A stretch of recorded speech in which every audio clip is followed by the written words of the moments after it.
지금 보고 있는 곳은 제천 월악산 자락에 있는 월광사지입니다. 이 월광사지는 신라시대 때 창건돼서 조선시대까지 법등을 이은 걸로 이렇게 파악이 되고 있습니다. 현재 간헐적으로 조사가 이루어졌는데요. 앞으로 정밀 조사를 하기 위해서 현장에 조사를 나온 모습입니다. 석축이 지금도 아주 잘 남아있음을 알 수가 있고, 일제강점기 때 사진을 보면 당시의 대략적인 지형을 알 수가 있습니다. 지금도 사지에 많은 유적 유물이 확인되고 있는데요.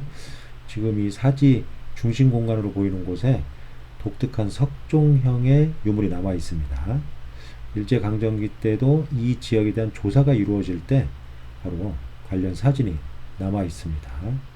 그리고 이곳에서 현재 반출된 탑비가 국립중앙박물관 중앙 로비에 세워져 있습니다. 외곽에 이와 같이 무덤에 활용된 고려시대 부도재들도 현재 남아 있습니다. 바로 이 탑비가 일제강점기 때 월광사지에서 반출된 바로 원랑선사 대통의 탑비입니다. 아주 잘 만들어진 통일신라 시대 탑비인데요. 1921년도에 반출된 걸로 이렇게 관련 자료가 남아있는데, 현장에 남아있을 때의 사진 모습과 당시 많은 사람들이 동원돼서 탑비를 반출하는 모습을 우리가 볼 수가 있습니다. 다행히도 국립중앙박물관에 있는 유리건판 사진에 반출 당시의 모습이 남아 있습니다. 많은 인원들이 동원이 돼서 길을 만들고 그것을 큰 강가로 가져와서 강에서 다시 사람의 힘으로 끌고 가는 그런 모습을 알 수가 있습니다. 당시 어떻게 이렇게 무거운 석재를 반출했는지를 알 수 있는 그런 자료이기도 합니다. 좀 애석한 일이죠. 문화재라는 것은 원래의 위치에 있어야 되는데 그래야 역사성, 학술성이 부여되는 겁니다.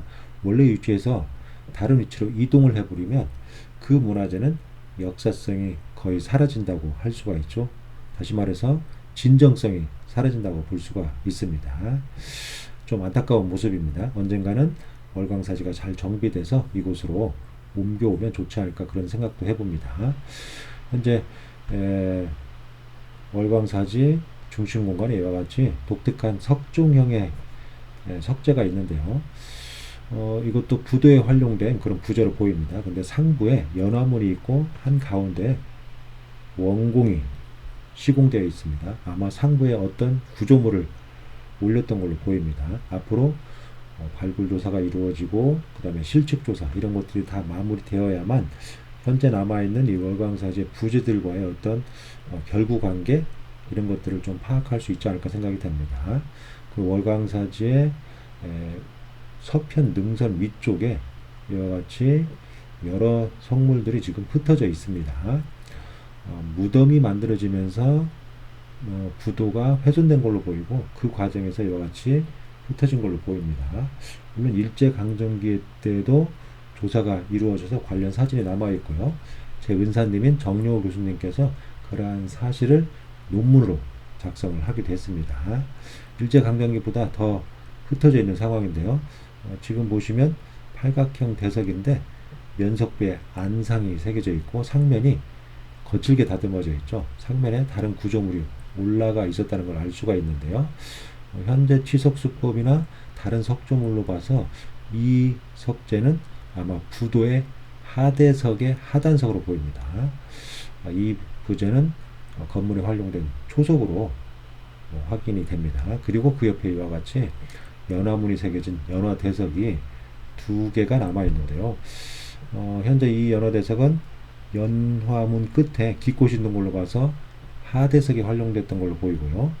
이 연화대석은 아주 화려한 연화문이 장식되어 있습니다. 이런 걸로 봐서 아마 상대석이 활용된 그런 연화대석으로 보입니다.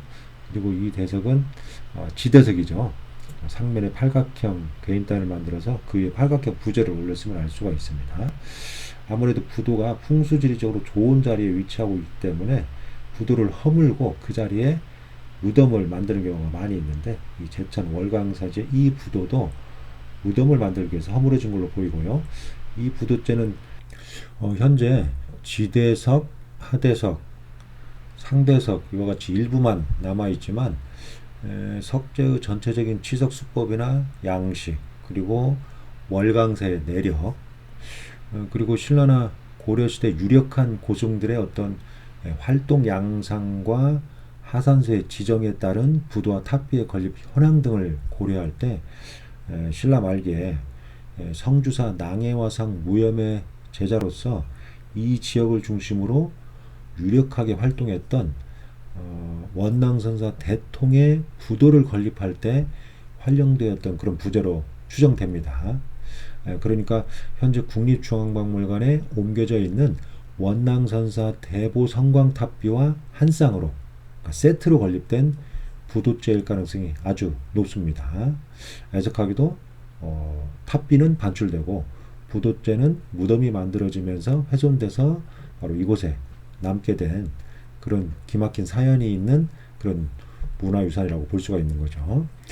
앞으로 지금은 수풀로 변했지만 정밀 발굴 조사를 통해서 부재들이 추가적으로 확인되고 또 실측 조사를 통해서 이제 밝혀져야겠지만, 현재 이 원랑선사 대통의 부도는 독특한 조형기법과 양식을 가졌었던 것으로도 추정되고 있습니다. 다시 말해서 우리나라 신라나 고려 초기의 대부분의 부도들이 팔각당형으로 탑신을 팔각형으로 구성을 하는데, 예외적으로 이 제천에서 가까웠던 정토사가 있었는데, 이 정토사에 세워졌던 홍법국사 실상탑, 현재 국립중앙박물관에 세워져 있는데요. 이 부도는 고려시대에 건립된 부도인데 탑신을 축구공처럼 원구형으로 마련을 했습니다. 만약에 월강사에 있었던 월랑선사 대통의 부도도 탑신을 독특한 원구 형태로 마련했다면 이미 신라 말기 때 원구형으로 마련한 부도가 있었다는 것을 보여주는 겁니다. 그래서 학술적으로 굉장히 중요한 자료라고 볼 수 있습니다.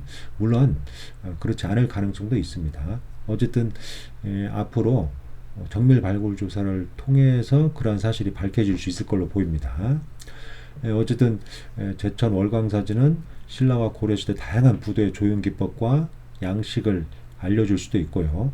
또 신라 말기 유력한 고승이 머물렀지만 결국 폐사되면서 중요한 유적 유물이 지금까지 방치되고 있는 대표적인 사지 중에 하나라고 할 수 있습니다. 그래서 앞으로 관계당국은 하루빨리 이 월광사지를 정밀 발굴 조사에서 아주 중요한 학술 조사 자료도 얻고 또 사지도 잘 정비해서 많은 사람이 찾는 그런 장소가 되기를 기대해 봅니다.